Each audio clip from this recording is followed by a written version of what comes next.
Olá, estamos aqui em uma entrevista para um documentário que será apresentado num dia muito especial, que é o Dia do Surdo. Hoje estamos com a Dona Maria da Cruz dos Santos Costa. Ela é mãe de 8 filhos, conseguiu criar 5. Dentre eles, ela teve gêmeos prematuros e esses filhos, ela tem um ouvinte e 4 filhos que são surdos. 2 meninas e 2 meninos. E agora a Dona Maria, ela vai contar um pouquinho pra gente a respeito da vida dela como mãe ao criar os filhos que são surdos, né? Que foram 4. A Dona Maria é moradora de Santa Luzia há 43 anos e ela tem uma experiência muito bonita, muito rica para compartilhar com a comunidade escolar. A participação da Dona Maria, ela é muito importante, porque ela é um exemplo para a comunidade surda aqui de Santa Luzia. E ela vai poder explicar um pouquinho para nós a respeito dos desafios e o que possibilitou para que Dona Maria pudesse contribuir na interação social e encontrando novas formas para lidar com a situação do cotidiano de seus filhos surdos.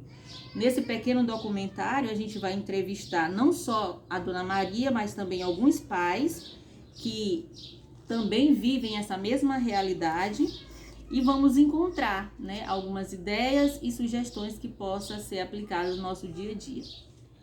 Então, Dona Maria, muito obrigada por participar desse documentário, né?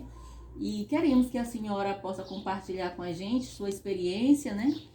Os seus desafios, as suas conquistas diante dessa realidade que a senhora vive há muitos anos, né? Primeiro a senhora vai contar pra gente como foi para a senhora ser mãe de filhos surdos em uma época em que não havia muita coisa a respeito, não havia nem mesmo muitas esclarecimentos numa cidade tão pequena. E como foi para a senhora lidar com isso no seu dia a dia? Foi muito difícil, muito mesmo. Eu que pensar, ainda pensa pouco, viu, filho? Porque quando eu ia saber que eles eram surdos, ele já estava com uns 2 meses, a gente falava com ele, batia assim numa latinha, nada, incomodava eles. Aí esse menino não é surdo. Aí não tinha medicina pra gente pegar e levar pra saber. Não tinha. Aí ia esperar mesmo o tempo mesmo dele ouvir, ele nunca ouviu. Isso. Mas à medida que os seus filhos iam crescendo, que a senhora foi descobrindo que eles não tinham audição, né? E para a senhora iniciar a comunicação com eles dentro de casa, para descobrir quando eles estavam doentes, o que eles estavam sentindo. Como foi isso para a senhora? Foi assim, porque sabe que mãe, quando os filhos estão doentes, a mãe sente mesmo, né? Meu filho não tá bem, né? Aí esse menino, pra mim, foi sinceramente, eu acabei mesmo meu dia de vida cuidando desses filhos, viu? Porque sou uma mãe, olha, a minha filha, essa gêmeas, que é a Daniele, ela de 7 meses. Eu levei ela pra Teresina, a médica, só tinha mesmo, era desse tamanho, não dava nem 1 quilo. Só tinha a cabeça, crescendo a cabeça, e aí a gente foi lá. Aí nesse tempo não tinha nem rodoviária, ficamos bem ali na avenida, onde é a casa do doutor Luiz, esperando o ônibus não passou. Aí no outro dia deu pra gente ir. Aí chega lá, a gente foi constar a menina, ela passou muito remédio, muita coisa. Aí com 2 meses você volta. Quando eu voltei, ela já me elogiou tanto, né? Porque a situação que a menina chegou lá, quando eu levei com 2 meses, ela achou vantagem, né? Que eu era uma mãe mesmo, né? Que cuidava bem. É assim, não é fácil a gente... É difícil, imagine 4. 4 filhos surdos. Isso. Mas explica pra gente, Dona Maria, os seus filhos, né? Foram crescendo, foram viver em sociedade com outras crianças que são ouvintes, na vizinhança, nas praças. Como era a realidade dos seus filhos vivendo com os ouvintes? Na verdade, eu não deixava, porque eu tinha medo dos outros espancar, né? Dizer as coisas com ele, eu não deixava. Tá? Sair não, era dentro de casa, portãozinho fechado, barriguinha cheia, banhadinho. Sair, meu filho. Isso tudo para proteger, né? Proteger. Não falava? Não falava. Como é que eles informar, né? É. Era assim que a senhora pensava? É, e foi assim que aconteceu. Isso. Então, como mãe, o que foi que a senhora fez para ajudar os seus filhos a se desenvolverem na escola? Filha, foi difícil, mas deu certo, né? Porque nessa época tudo era mais difícil, não tinha moto para te levar de moto, eu não tinha carro, ia a pé, quando eu chegava, eu tinha quase hora de voltar para ir buscar. Quando eu chegava, o meu filho colocou uma padaria, eu vim ajudar ele, e aquela dificuldade toda, né? toda. Aí eu ia buscar, quando eu chegava, eu ia fazer almoço para eles, aí ia trabalhar de novo na padaria, é assim. Nesse processo, seus filhos foram à escola, naquela época, né? Que era bem difícil. Bem difícil. Houve rejeição ou aceitação lá no ambiente escolar? Não, até que não rejeitava, né? Mas eles ficavam praticamente só, porque ninguém sabia se comunicar, para eles não. Eles estavam inseridos, mas não estavam incluídos. Era, né? isso. Eu entendi. Os professores também sabiam alguma coisa de Libras na época, que a senhora se recorda? Não, a Rosângela, só um pouquinho. Eu ia aprendendo Muito meio pouco, né? Pouco mesmo. Mas depois ela foi desenvolvendo mais um pouquinho. Aí ela saiu, ela deixou de ensinar também, porque ela não tinha mais a capacidade de ensinar, porque não tinha quem desse também força para ela.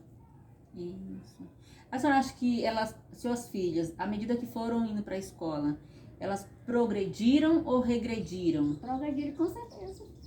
Certeza, né? Com certeza. Nossa. Qual foi o papel, Dona Maria? Qual foi o papel da escola na vida deles? Na vida de seus filhos? Em especial dos surdos. Foi bom.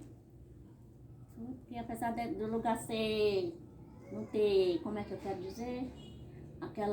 Muita acessibilidade, né? Isso, foi bom. E hoje elas aprenderam cada um pouco. Mas dá para elas se mexer. Terminaram o ensino médio, ensino fundamental, né? Todo. E fizeram até faculdade, né, Dona Maria? Muito bem. E elas muito interessadas. E se aparecer outra coisa, elas querem. Pelo menos a Daniela quer. Estudar, né? Muito bom. Atualmente, como é a vida dos seus filhos, Dona Maria? Atualmente, eles vivem com a senhora, mas cada um já tem independência, né? Já tem responsabilidade. A senhora está satisfeita? Tô. Tem um que já arrumou o marido, tem um filhinho. O Jean também é surdo. A Daniela já vai comigo, mas a gente é tudo unido. Trabalha, né? Tudo unido. Suas profissões. Muito bem. Estou muito satisfeita. E como eu queria que a senhora, agora para a gente encerrar essa entrevista, né? Que a sua experiência é uma experiência muito bonita, né? Todo mundo conhece a Dona Maria aqui em Santa Luzia, conhece a história de vida da Dona Maria, os desafios que ela enfrentou, a comunidade escolar, né? Também conhece a realidade da Dona Maria. E aí, Selma, nesse período, a Leila foi babá, a Leila foi faxineira. Aprendeu a fazer muita coisa, né? Aprendeu. Não, minha filha, se ela disse, você tá dormindo, eu ir para as casas alheias, e andar no mundo aí, vai, olhar menino, vai limpar a casa e vem-se embora. Agora, Dona Maria, eu queria para a senhora deixar, né, um conselho, uma mensagem para aqueles pais que estão nos assistindo agora, que acham difícil, né? Ajudar os filhos lá na escola, ajudar os filhos a progredir, porque acham que eles não vão se desenvolver. Existem muitos pais que pensam assim. Qual o conselho que a senhora daria a eles? O conselho que eu deixo para eles, que eles coloquem seus filhos no colégio e ajude eles. Não vai desistir, porque não é fácil. Sem desistir é pior. Não quer ir, você vai, você tem que ir, eu vou lhe acompanhar, chega lá no colégio, como é que tá o meu filho aqui, ele tá, porque muitos dizem que vai e não vai, né? A gente tem que ir, tem que deixar o serviço, tem que deixar tudo e ir no colégio, porque eu era assim. Isso, Dona Maria. E a senhora está de parabéns, eu né? era assim. A senhora está de parabéns por isso, a gente conhece os seus filhos, né? Nós conhecemos, nós que somos professores, intérpretes, conhecemos a realidade de cada um. estamos por perto, né? Sempre por perto, acompanhando a sua vida, né? Vocês me ajudaram muito também. E a gente está muito agradecido também pela sua Agradeço. participação aqui nessa entrevista, tá bom? E que a senhora continue, né? Continue com a sua garra, com a sua determinação, né? A senhora é um exemplo para a gente, um exemplo para a comunidade escolar, e um exemplo também para outros pais que têm filhos na mesma condição que os seus. Muito obrigada, viu, Dona Maria, por essa entrevista. Eu que agradeço, viu? Tchau.